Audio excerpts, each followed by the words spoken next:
Si je comprends bien, en fait, vous êtes à la Corderie depuis 2005, Oui, donc ça fait déjà 10 ans que vous participez aux activités de la Corderie. oui, madame. Pour vous, tout le côté du niveau de l'échange, le partage de connaissances, le partage de temps également avec les gens, c'est quelque chose qui vous rejoint quand même avec la Corderie. Vous aimez échanger, venir ici échanger, apporter des gens, euh, justement discuter avec ces gens-là. C'est quelque chose qui vous Ouais. mobilise au sein de la Corderie. Oui. Puis ça me mobilise dans ma vie privée aussi, avec mes gens, avec mes amis. Ça m'a mobilisé depuis que je suis tout jeune, parce que j'ai suivi l'exemple de mes parents. Beaucoup de gens nous disent: Ah, ben moi, je ne suis pas mes exemples de mes parents. Qui fait rire. Ben oui. Tu as sûrement quelque chose de ton père ou ta mère que tu as voulu suivre quand tu étais jeune. C'était ton modèle, puis là, tu voulais faire comme lui, apprendre des affaires comme lui. Il était mécanicien, ben moi, j'ai travaillé dans un moteur avec mon frère parce que je voulais avoir un contact avec lui. Je trouvais ça important, mais lui, il était bon. Puis c'est pas à cause qu'on a une famille de 5 personnes qui sont toutes communicatifs. J'en ai 2 qui sont pas communicatifs. J'ai une de mes soeurs et un de mes frères. Ils parlent pas, ils disent pas un mot. Ils font leur job, font leurs affaires, ils venaient aux réunions familiales quand mes parents étaient vivants. On avait bien du plaisir, mais le reste, je savais rien sur eux autres. Je savais où ils travaillaient, je savais qu'il y avait des enfants, c'est normal, c'est moi qui gardais les enfants. Mais le reste, non. Puis j'ai toujours trouvé ça bizarre. Je leur posais des tonnes de questions. Puis mon frère me disait: Hey, tu m'ennuies de tes questions. Ah, ouais, je t'ennuie. Ah, OK. Puis c'est à partir de là que je me suis dit: Non, ça ne restera pas comme ça. Je vais. C'est pas à cause qu'on veut le développer. On dirait que ça vient inné. Ça vient une habitude. Ça vient parce qu'on veut savoir, on veut connaître, on veut comprendre, on veut voir pourquoi ça a été fait comme ça. Pourquoi que les gens disent ça. Est-ce que c'est, entre guillemets, des tabous? Est-ce que c'est des gens qui ont entendu dire, ou des ragots, ou des ci, ou des ça? Mais on peut été voir la source, on peut été voir si c'est vrai ou pas. Les gens vont croire à ce qu'ils voient au début, ils vont porter attention juste: Oh, mais si la personne paraît bien, puis elle est belle, puis elle est jeune, le gars: Oh, ouais. Si vous faites quoi ce soir? J'ai entendu ça. Je suis parti à rire.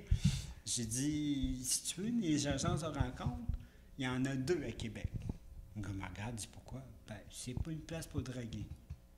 Oui, je sais que tu la trouves belle. Moi aussi, je la trouve belle. Des gens, justement, discuter avec ces gens-là, c'est quelque chose qui vous Ouais. mobilise au sein de la Corderie. Oui. Puis ça me mobilise dans ma vie privée aussi, avec mes gens, avec mes amis. Ça m'a mobilisé depuis que je suis tout jeune, parce que j'ai suivi l'exemple de mes parents. Beaucoup de gens nous disent: Ah, ben moi, je suis pas mes exemples de mes parents. Qui fait rire. Ben oui. Tu as sûrement quelque chose de ton père ou ta mère que tu as voulu suivre quand tu étais jeune. C'était ton modèle, puis là, tu voulais faire comme lui, apprendre des affaires comme lui. Il était mécanicien, ben moi, j'ai travaillé dans un moteur avec mon frère parce que je voulais avoir un contact avec lui. Je trouvais ça important, mais lui, il était bon. Puis c'est pas à cause qu'on a une famille de 5 personnes qui sont toutes communicatifs. J'en ai 2 qui sont pas communicatifs. J'ai une de mes soeurs et un de mes frères. Ils parlent pas, ils disent pas un mot. Ils font leur job, font leurs affaires, ils venaient aux réunions familiales quand mes parents étaient vivants. On avait bien du plaisir, mais le reste, je savais rien sur eux autres. Je savais où ils travaillaient, je savais qu'il y avait des enfants, c'est normal, c'est moi qui gardais les enfants. Mais le reste, non. Puis j'ai toujours trouvé ça bizarre. Je leur posais des tonnes de questions. Puis mon frère me disait: Hey, tu m'ennuies de tes questions. Ah, ouais, je t'ennuie. Ah, OK. Puis c'est à partir de là que je me suis dit: Non, ça ne restera pas comme ça. Je vais. C'est pas à cause qu'on veut le développer. On dirait que ça vient inné. Ça vient une habitude. Ça vient parce qu'on veut savoir, on veut connaître, on veut comprendre, on veut voir pourquoi ça a été fait comme ça. Pourquoi que les gens disent ça. J'ai rencontré des jeunes où petit gars disait: Moi, j'ai un talent d'écriture ou bien j'ai un talent de dessin. OK. Tu reviendras une autre journée, on va prendre une date, puis tu viendras me montrer ça. Je dis: Ah ouais, ben oui. On peut former des groupes. Les gens qui veulent dessiner, qui veulent faire ci, qui veulent faire du théâtre aussi.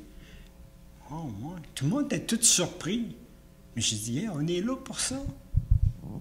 Si on veut donner la chance aux gens d'apprendre des choses, de pouvoir après le faire à l'école, ou se trouver un métier dans ce même domaine-là, pourquoi pas? Tu n'es pas obligé de suivre. Oh, ben moi j'ai été mécanicien toute ma vie, puis je veux que mon fils soit mécanicien, comme j'ai entendu tellement souvent. J'ai dit non, tu peux casser ça. Tu n'es pas obligé d'être mécanicien si tu n'aimes pas ça. Tu peux choisir autre chose. Tu peux te casser la gueule en faisant d'autres choses, mais tu vas l'avoir essayé. Plus que tu essayes des choses, plus ça te donne un bagage, de l'expérience, puis tu es capable d'en parler. Tu es capable de dire aux gens. Mais si tu n'as pas d'expérience, parce que tu ne peux pas y aller, parce que tu suis ce que ton père t'a dit, puis tu passes ta vie sur la même ligne, pas de vie, pas d'émotion, rien. Je suis mécanicien. Ouais. Tu gagnes mon salaire? Ouais. Côté social, il se passe quoi? Hein? Ben, je dis, tu as besoin. Les gens avec qui tu travailles, comment ça se déroule? Ah, c'est pas tes affaires. Oui, c'est mes affaires. Tu es venu ici justement pour ça. Pour confiance en soi et communication. C'était ça le thème. Tu vas dire, ouais, c'est vrai. Bon, ben oui. Savoir ça entre toi et moi. Je dis, ah oui, ben oui, on n'est pas un confessionnal, mais savoir ça entre toi et moi. Puis si un coup tu vas en parler à d'autres personnes, tu vas pouvoir le faire. Puis le petit gars me disait qu'à l'école, il parlait à personne. Il se mêlait à rien, pas d'activité, pas de sport. Hein, pourquoi? Et coup, le petit gars commence à dévoiler. Mon père veut ci, mon père veut ça. Mon père me voit dans le football. J'aime pas ça, le football. J'aime pas me battre, j'aime pas ça. Pourquoi tu n'y as pas dit? Ben, c'est mon père, je ne veux pas le déplacer. Non.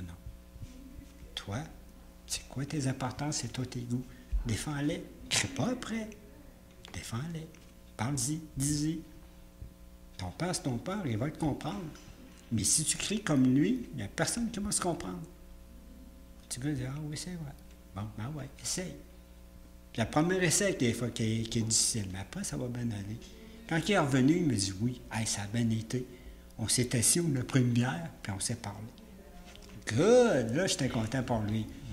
Est-ce qu'il y a d'autres valeurs à laquelles vous tenez vraiment dans votre vie? Ben, il y a le respect, confiance en soi, puis l'intégrité, l'honnêteté des gens. Beaucoup de gens se font un mur de protection, puis tout leur sortiment, leur peur, leur joie, c'est là. Puis ils disent, ouais, ça après, ça me plaît. En réalité, ça ne lui plaît pas pantoute. Mais là, tu sais, c'est des expressions, c'est des mimiques en théâtre, on apprend tout ce genre-là. Je la regardais, puis je me disais à moi-même, tu es en train de me mentir, mon gars. Là, j'étais là. Il dit, c'est quoi ça? Ben là, tu joues du violon, mon petit gars. Je te crois pas. Toi, tu vas dire, hein, pas vrai? Mais oui, c'est ça. Si tu veux être franc et honnête, pour que les gens t'apprécient, t'aiment, puis s'approchent de toi, il faut que tu sois comme ça. Ben, mes parents ne sont pas de même. Bon. Si, toujours la même chose. Les parents ont une façon de vivre, puis toi, tu n'es pas obligé de la suivre. Tu vas avoir les mêmes principes. Il y a des choses que tu vas suivre, parce que tu sais, c'est des valeurs que toi, t'aimes. Mais il y a beaucoup de choses, tu ne seras pas obligé de le faire. S'ils fument, tu n'es pas obligé de fumer. S'ils boivent, tu n'es pas obligé de... Tu vois, ouais. Puis il y en a un là-dessus qui m'a dit, t'aurais dû être psychiatre. Ben, j'ai suivi des cours là-dessus. Ah oui, psychiatre et psychologie. Mais je m'en sers pas. Parce que j'ai pas aimé ce que les profs nous enseignaient. Les profs, c'était le bobo, pas l'être humain. Moi, c'est l'être humain qui est important. Le bobo, je m'en... Excusez-moi l'expression, calisse. Puis, j'ai suivi quand même une session. Ce bagage-là, je l'ai. J'en profite, puis j'en fais profiter des autres. Quand ils veulent bien. Moi, je ne suis pas là pour obliger les gens. Mais quand je vois qu'il y a un problème, puis que là, il ne sait plus quoi faire, OK, qu'est-ce que tu as? Qu'est-ce qui ne marche pas?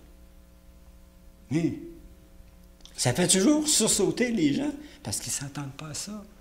Ils sont toujours là dans leur petit coin, puis c'est pas ça qu'il faut.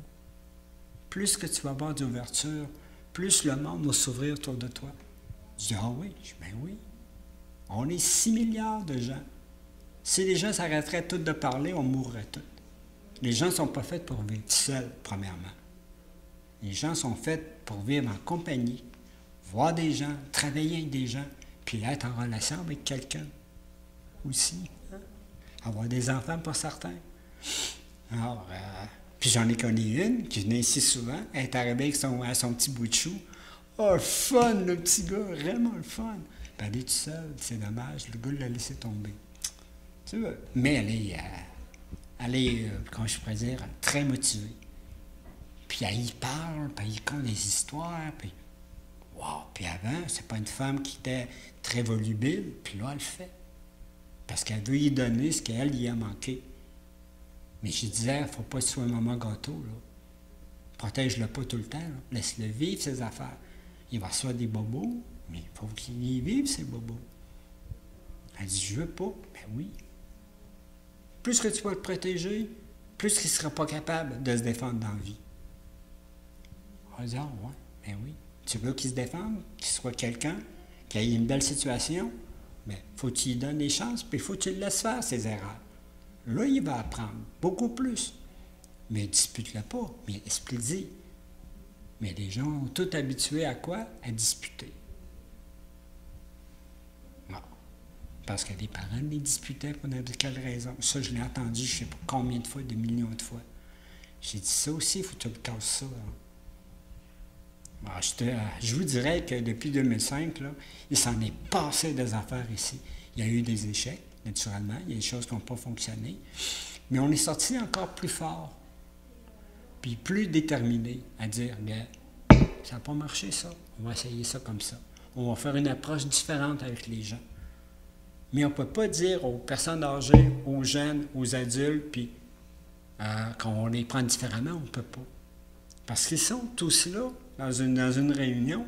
Je ne peux pas dire, ben vous, je vais vous parler comme ça. Non, non. Je leur parle de la même façon à tout le monde, sur le même ton, sur les mêmes raisons, puis c'est les pourquoi qu'on est ici. Ouais, après 10 ans, demeurez-vous toujours à la corderie.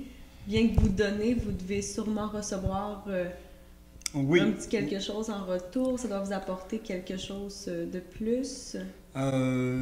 Au début, ça ne m'apportait rien du tout. Les gens étaient bien contents, mais pas plus. Il fallait recommencer à chaque fois. Ça, j'en ai eu jusque-là.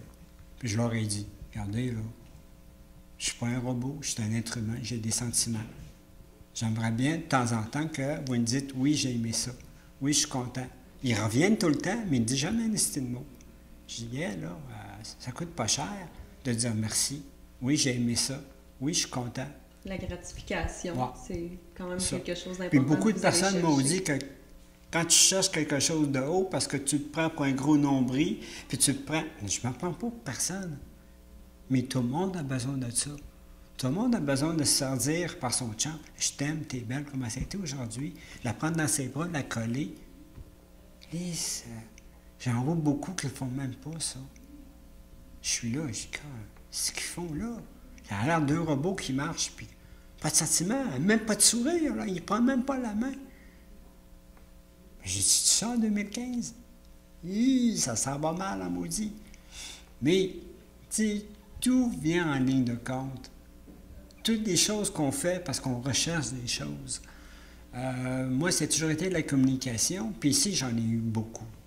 J'ai eu des côtés négatifs, comme beaucoup de personnes, mais d'autres côtés, j'en ai eu beaucoup. Beaucoup de gens venaient me voir après et disaient « Hey, j'ai aimé ça. » Écoute, si un me le fait, je suis content pour ma journée. Mais au fur et à mesure, on se disait « On fait quoi? On essaie-tu d'améliorer les choses? On ne peut pas en psychologie en faire. Parce qu'on n'a personne pour faire de la psychologie, de la psychiatrie. On a eu des gens assez atteints, merci, qui sont venus. On voulait qu'on fasse un papier pour indiquer que non, on ne prend plus ça comme client. On n'est pas adapté, puis on n'a pas l'équipement pour les aider.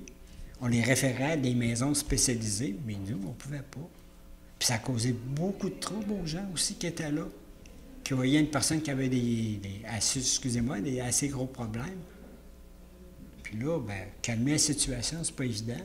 Parce que lui, il se sentait toujours attaqué, puis c'était pas ça. Alors là, on a fait une belle lettre, on a bien éduqué à tout le monde. Puis quand lui s'est représenté, il dit non, on a une adresse pour vous si vous voulez y aller, mais nous, on ne vous prend plus ici. On n'est pas adapté pour ça. Puis c'est pas évident non plus. Il faut vraiment avoir beaucoup de confiance en soi. Puis être très motivé. Même si une partie des gens veulent s'en aller, tu dis, OK, ils s'en vont. On va peut-être les revoir plus tard. Mais c'est pas facile. Quand on travaille un texte pour des rencontres, des conférences, on passe des journées à travailler là-dessus pour faire quelque chose de bien. Puis il nous arrive ça, là. C'est beaucoup Moi, d'efforts. ouais, quand j'arrive chez moi, là, non. Je suis pas motivé à parler à personne. Je suis dans mon coin, j'écoute ma musique, puis j'essaie de relaxer.